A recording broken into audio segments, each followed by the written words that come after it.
Qu'est-ce qui se passe? Qu'est-ce que je fais? Où je suis? Je suis désormais formateur à la Wild Code School à Paris. Et du coup, j'apprends le JavaScript à des personnes qui veulent apprendre la programmation. Donc la Wild Code School, pour vous parler un peu de l'école, c'est en fait une école qui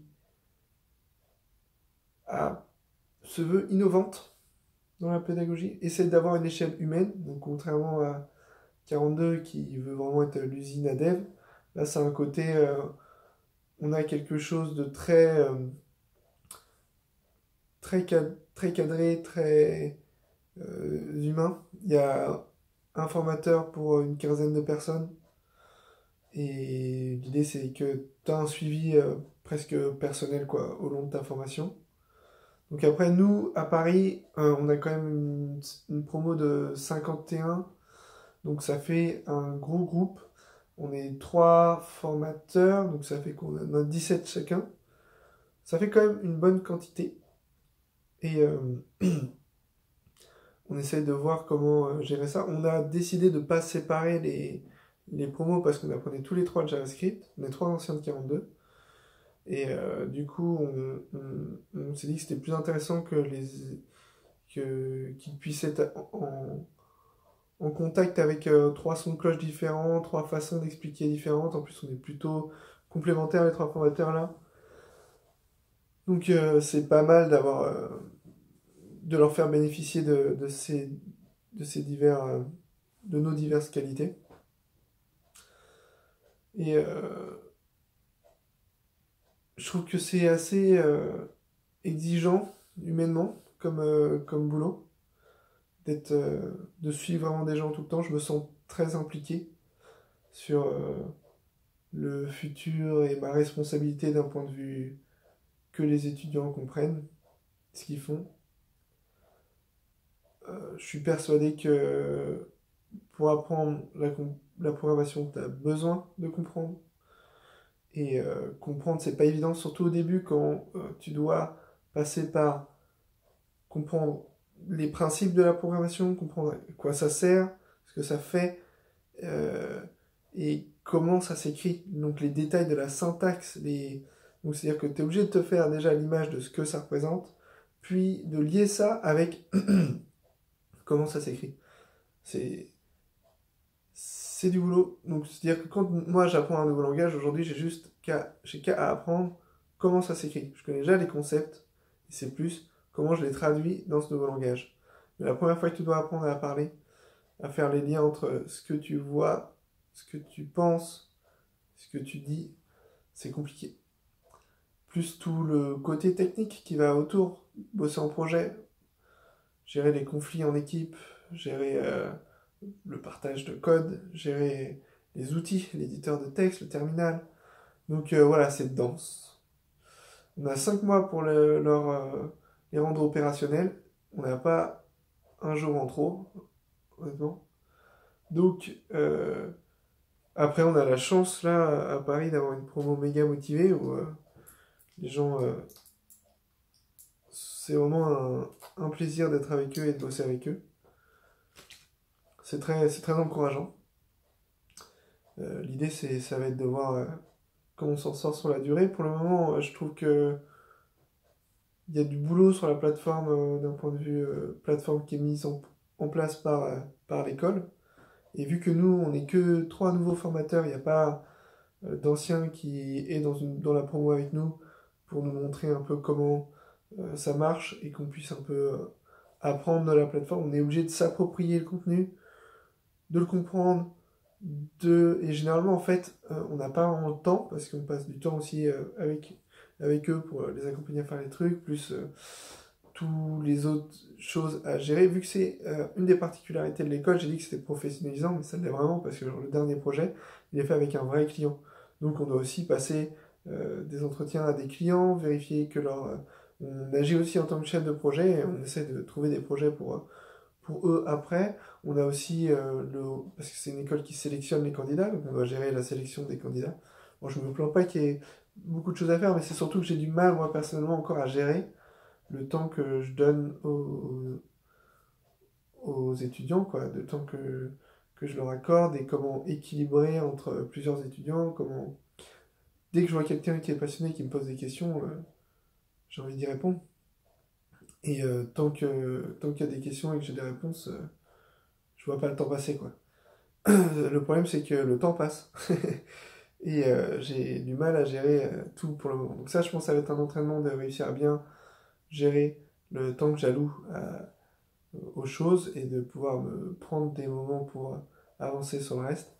Donc en dehors de l'école, je vais continuer à bosser sur la secte pour proposer du contenu pédagogique open source. Je vais essayer de les faire avancer dans cette direction aussi. Je pense que ce serait vraiment un plus pour l'école. Et à mon avis, s'ils arrivent à... Enfin, s'ils sont d'accord avec moi, bah, ce sera peut-être possible qu'on arrive à open sourcer une partie en tout cas de ce qui est fait dans l'école. Je le souhaite en tout cas. Et ensuite, donc du coup, la secte, c'est vraiment sur le côté pour le moment, parce que je peux pas me permettre de... Enfin, j'ai pas le temps, quoi, simplement, j'ai pas le temps. Voilà, donc si vous voulez me voir à Paris, vous voulez qu'on se prenne une bière, bah, j'ai pas le temps. Mais vous pouvez passer les mercredis matins, il y a souvent des breakfasts, ce sont des petits déj organisés par la Wild, donc par l'école. Et vous pouvez passer en fait à ce moment-là, et moi j'y serai. Et du coup, c'est une opportunité de se croiser et puis de discuter, voilà, tranquillo, autour de quelques madeleines et d'un verre de jus d'orange. Mmh. Non mais voilà, si vous désirez. L'école, elle est payante, coûte 6 000 boules, donc c'est un vrai tarif. Euh, je pense pas que c'est trop cher par rapport au travail que je donne, honnêtement. Non mais disons que c'est vrai que c'est cher. Mais quand on fait les comptes de ce que ça coûte, euh, je pense que idéalement, pour baisser le prix et rendre les choses plus accessibles, il faudrait qu'il n'y ait pas besoin de formateurs. Mais là, actuellement, la pédagogie se repose beaucoup sur la qualité des formateurs. Heureusement, ils sont vraiment des bons formateurs. Là, je m'envoie des fleurs directement, mais je pense au reste de l'équipe de la Wild et il y a vraiment un bon niveau dans les gens qu'ils ont recrutés, donc ça c'est bien.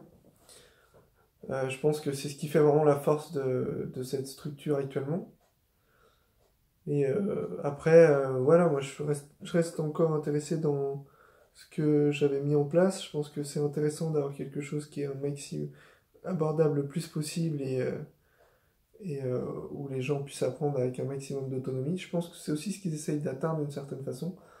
Mais là, au rythme auquel ils veulent aller et avec la précision des notions qu'ils souhaitent aborder, plus le côté ciblé professionnel, tu peux pas laisser les gens autonomes et faire leur truc, c'est pas possible. Ils ont forcément besoin d'être encadrés et d'être guidés. Et puis apprendre à programmer, c'est chaud, quoi. Là, je me rends compte encore plus. J'ai l'impression de me retrouver comme je l'étais au début quand je galérais vraiment. Je crois que le plus frustrant, c'est de voir les gens se concentrer sur ce qu'ils comprennent pas au lieu de se concentrer sur ce qu'ils ont appris et ou faire attention, se dire ah putain mais lui il avance trop bien, comment ils font pour comprendre ci, moi je comprends rien. Alors que voilà, on part pas tous du même point, c'est vraiment difficile de se comparer. Bref, on va voir ce que ça donne, c'est vraiment excitant de se dire qu'on va voir ça, on va pouvoir les suivre, on va pouvoir les voir évoluer, on va pouvoir les voir s'approprier le truc. Moi j'aime tellement la programmation que de voir quelqu'un s'y mettre et commencer à réaliser un peu ce que ça représente, je trouve que c'est comme une naissance. Bon, j'arrête. Ça suffit, là. Voilà, voilà. Mais c'est vrai, Je crois que j'ai jamais autant bossé de ma vie, que je me suis jamais autant impliqué dans un taf. Bah, sauf quand j'étais dans la secte, mais là c'était que des rushs d'une semaine. Donc là ça fait déjà 3 semaines. Puis dans la secte, les gens étaient vraiment autonomes. Donc j'avais moins besoin d'être derrière eux. Je bossais plus sur la structure, mais je bossais beaucoup aussi. C'est cool d'être motivé. Quand on n'est pas engagé dans un truc, c'est pas évident toujours de se chauffer, de se lever avec envie de faire des trucs. Et là, j'essaie de me remettre dans la secte petit à petit, mais c'était pas forcément simple. Et cette session-là, ça m'a bien. Enfin,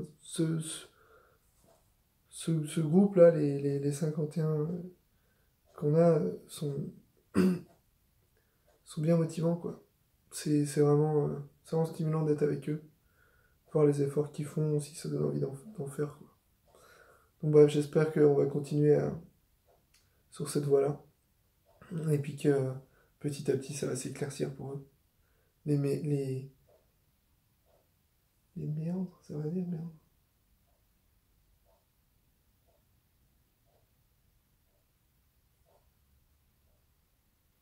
Les profondeurs du JS, on va dire.